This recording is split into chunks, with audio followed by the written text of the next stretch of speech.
अस्सलामुअलैकुम, मैं आपका होस्ट चौधरी बाबर शिरकंजू। आप देख रहे हैं हमारा YouTube channel Chaudhary Babar कांजू official.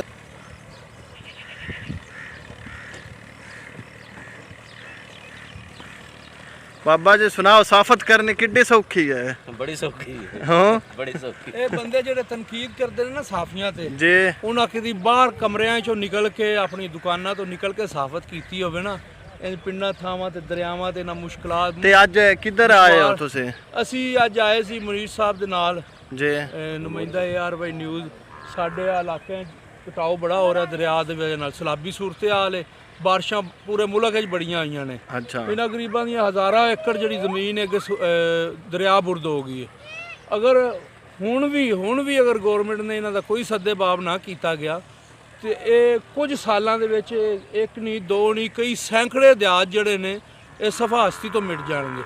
ਇਹ अच्छा दूसरे किहड़े वेले लोकी साफियां दे तनकीद करदे ने, उन्हां दे हवाले नाल की है? और वेखो ना कितनी पैदल चल के असीं आए हां, फिर आ पुलां जिहड़ियां ने खतरनाक है ये क्रॉस कीतियां ने, आ नदी है कि क्रॉस करके अगर दरिया ते पहुंचे। इस हवाले नाल ਮੈਂ ਬਿਲਕੁਲ ਇਸ ਬਾਰੇ ਚ ਆਖਾਂਗਾ ਉਹਨਾਂ ਦੋਸਤਾਂ ਨੂੰ ਜਿਨ੍ਹਾਂ 2-2, 3-3 ਹਜ਼ਾਰ ਰੁਪਏ ਦੇ ਕਾਰਡ ਲਏ ਨੇ, ਆਪਣੇ ਆਪ ਨੂੰ ਸਾਫੀ ਸ਼ੋਅ ਕਰਦੇ ਨੇ। ਨਾ ਖਬਰ ਲਿਖਣੀ ਆਉਂਦੀ ਹੈ, ਨਾ ਖਬਰ ਪੜ੍ਹਨੀ ਆਉਂਦੀ ਹੈ, ਨਾ ਇੰਜ ਦੇ ਮੁਕਾਮ ਤੇ ਜਾ ਕੇ ਕਵਰੇਜ ਕਰ ਸਕਦੇ ਨੇ, ਨਾ ਇੰਜ ਦੇ ਮੁਕਾਮ ਤੇ ਲਿਖ ਸਕਦੇ ਨੇ। ਜਿੱਥੇ ਬਾਬੇ ਲਗੇ ਬਜਾਏ ਮੈਂ ਸਿਰਫ ਉਹਨਾਂ ਨੂੰ ਇੰਨੀ ਰਿਕੁਐਸਟ ਕਰਾਂਗਾ, ਅਗਰ ਉਹ ਇੰਨਾ ਕੁਝ ਨਹੀਂ ਕਰ ਸਕਦੇ, ਚਲੋ ਉਹ ਸਾਫੀ ਨੇ, ਉਹਨਾਂ ਦੇ ਨਾਂ ਦੇ ਨਾਲ ਸਾਫਤ ਲਿਖਿਆ ਹੈ, ਉਹ ਕਮ ਅਜ਼ ਕਮ ਜਿਹੜੇ ਬੰਦੇ ਜਿਹੜੇ ਸਾਫੀ ਕੰਮ ਕਰਦੇ ਨੇ, ਮਸਲਨ ਮੁਨੀਰ ਸਾਹਿਬ ਨੇ ਜਾਂ ਇੱਕ ਦੋ ਤਿੰਨ ਦੋਸਤ ਜਲਾਲਪੁਰ 'ਚ ਹੋਰ ਨੇ ਜਿਹੜੇ ਉਹ ਇਸ ਕੰਮ ਤੇ ਵਰਕ ਕਰਦੇ ਨੇ, ਉਹਨਾਂ ਦੀ ਹੌਸਲਾ ਅਫਜ਼ਾਈ ਕਰਨ ਬਜਾਏ ਉਹਨਾਂ ਦੀ ਹੌਸਲਾ ਸ਼ਿਕਨੀ ਕਰਨ ਵਾਸਤੇ ਆਪਣੀ ਜ਼ਾਤੀ ਅਨਾਦ ਵਾਸਤੇ ਉਹਨਾਂ ਨੂੰ ਹਰ ਥਾਂ ਤੇ ਡੀਗ੍ਰੇਡ ਨਾ ਕਰਨ।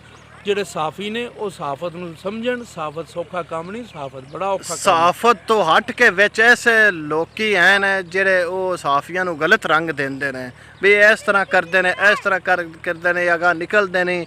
ਇਹ ਇੱਕ ਛੋਟੀ ਜਿਹੀ ਮਹਿਫਲ ਨੂੰ ਜਲਸਾ ਕਰਾਰ ਦਿੰਦੇ, ਜਲਸੇ ਨੂੰ ਮਹਿਫਲ ਬਣਾ ਦਿੰਦੇ ਨੇ। ਉਸ ਹਵਾਲੇ ਨਾਲ ਜਿਹੜਾ ਫਜ਼ੂਲ ਹੈ, ਨਾ ਲੈਣਾ ਨਾ ਦੇਣਾ ਹੁੰਦਾ। ਐਸੇ ਲੋਕ ਜਿਹੜੇ ਹੁੰਦੇ ਨੇ, ਮੈਂ ਉਹਨਾਂ ਦੇ ਬਾਰੇ ਚ ਆਖਾਂਗਾ ਸਾਫੀ ਗਲਤ ਨਹੀਂ ਹੁੰਦੇ, ਸਾਫੀ ਸਹੀ ਹੁੰਦੇ ਨੇ। ਉਹ ਬੰਦੇ ਆਪ ਗਲਤ ਹੁੰਦੇ ਨੇ।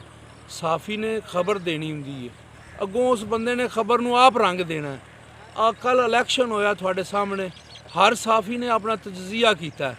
ਕੋਈ ਸਾਫੀ ਇਹ ਗੱਲ ਨਹੀਂ ਸੀ ਮੰਨਦਾ ਪਿਆ ਕਿ PTI ਇੰਨੇ ਮਾਰਜਨ ਨਾਲ ਜਿੱਤ ਜਾਏਗੀ। ਸਾਫੀਆਂ ਦੇ ਤਜਜ਼ੀਏ ਸੀ ਗਲਤ ਹੋ ਗਏ ਨੇ, ਉਹਨਾਂ ਮੰਨ ਲੈਣੇ। ਮੈਂ ਸੁਣ ਰਿਹਾ ਸੀ ਸਾਡੇ ਸੀਨੀਅਰ ਜਿੰਨੇ ਸਾਫੀ ਨੇ ਉਹਨਾਂ ਸਾਰਿਆਂ ਆਪਣੇ ਤਜਜ਼ੀਏ ਮੰਨੇ ਨੇ। ਉਹਨਾਂ ਕਹੇ ਜੀ ਅਸੀਂ ਤਜਜ਼ੀਏ ਕੀਤੇ ਨੇ, ਗਲਤ ਹੋ ਗਏ ਨੇ, ਸਾਡੇ ਤਜਜ਼ੀਏ ਇਸ ਵਾਰੀ ਨਹੀਂ ਸਹੀ ਰਿਹਾ ਕਿ PTI ਨੇ ਜਿਹੜਾ ਉਹ ਬ੍ਰੇਕ ਥਰੂ ਕੀਤਾ ਤੇ ਸਾਡੇ ਜਿਹੜੇ ਜਿਤਨੇ ਤਜਜ਼ੀਏ ਅਸੀਂ ਗਲਤ ਸਾਬਤ ਕਰਕੇ। ਲਿਹਾਜ਼ਾ ਸਾਫੀ ਤੇ ਤਨਕੀਦ ਕਰਨਾ ਬੜੀ ਸੌਖੀ ਗੱਲ ਹੈ, ਉਹਦੇ ਕੰਮ ਤੇ ਸਰਾਹਣਾ ਜਾਂ ਉਹਨੂੰ ਸ਼ਾਬਾਸ਼ ਦੇਣੀ ਬੜੀ ਔਖੀ ਗੱਲ ਹੈ। ਆਪਣੀ ਅਨਾ ਸਾਹਮਣੇ ਆ ਜਾਂਦੀ ਹੈ, ਆਪਣੀ ਅਨਾ ਸਾਹਮਣੇ ਲਿਆਂਦੇ ਆ ਬੰਦਾ ਚਾਹੁੰਦੇ ਹੋਇਆ ਵੀ ਸਾਫੀ ਨੂੰ ਕਿ ਮੈਂ ਇਹਨੂੰ ਐਪਰੀਸ਼ੀਏਟ ਕਰਾਂ, ਫਿਰ ਵੀ ਐਪਰੀਸ਼ੀਏਟ ਨਹੀਂ ਕਰਦਾ, ਸਿਰਫ ਆਪਣੀ ਜ਼ਾਤੀ ਮੁਖਾਲਫਤ ਦੀ ਵਜ੍ਹਾ ਤੋਂ, ਕਿਉਂਕਿ ਇਹ ਸਾਫੀ ਦਾ ਹੱਕ ਹੁੰਦਾ। ਅੱਜ ਅਸੀਂ ਦਰਿਆ ਜਨਾਬ ਕਿਨਾਰੇ ਆਏ ਹਾਂ ਜ਼ਮੀਨੀ ਕਟਾਓ ਦੇ ਹਵਾਲੇ ਨਾਲ ਕਵਰੇਜ ਕਰਨ। ਜਿਹੜੇ ਦੋਸਤ ਆਉਂਦੇ ਵੀ ਤੁਸੀਂ ਸ਼ਹਿਰ ਤੋਂ ਅੱਗੇ ਨਹੀਂ ਨਿਕਲਦੇ, ਇਹ ਨਹੀਂ ਕਰਦੇ, ਤੁਸੀਂ ਉਹ ਨਹੀਂ ਕਰਦੇ, ਅਸੀਂ ਬਗੈਰ ਕਿਸੇ ਲਾਲਚ ਤੋਂ, ਬਗੈਰ ਕਿਸੇ ਤਮੇ ਤੋਂ ਆਏ ਹਾਂ ਦਰਿਆ ਜਨਾਬ ਦੇ ਕਿਨਾਰੇ। ਤਕਰੀਬਨ ਉਹ ਜਿੱਥੇ ਅਗਾ ਤੁਹਾਨੂੰ ਨਜ਼ਰ ਆ ਰਿਹਾ ਸਾਰਾ ਜ਼ਮੀਨੀ ਕਟਾਓ ਦਾ ਜਿਹੜਾ ਅਮਲ ਹੈ ਸ਼ੁਰੂ ਹੈ। ਤੇ ਮਿਹਰਬਾਨੀ ਕੀਤਾ ਕਰੋ ਨਾ ਸਾਫੀਆਂ ਭਰਾਵਾਂ ਤੋਂ ਹੱਥ ਤੁਸੀਂ ਹੌਲਾ ਰੱਖਿਆ ਕਰੋ ਜਿਹੜੇ ਤਨਕੀਦ ਕਰਦੇ ਕਿ ਨਿਸ਼ਾਨਾ ਬਣਾਉਂਦੇ ਨੇ।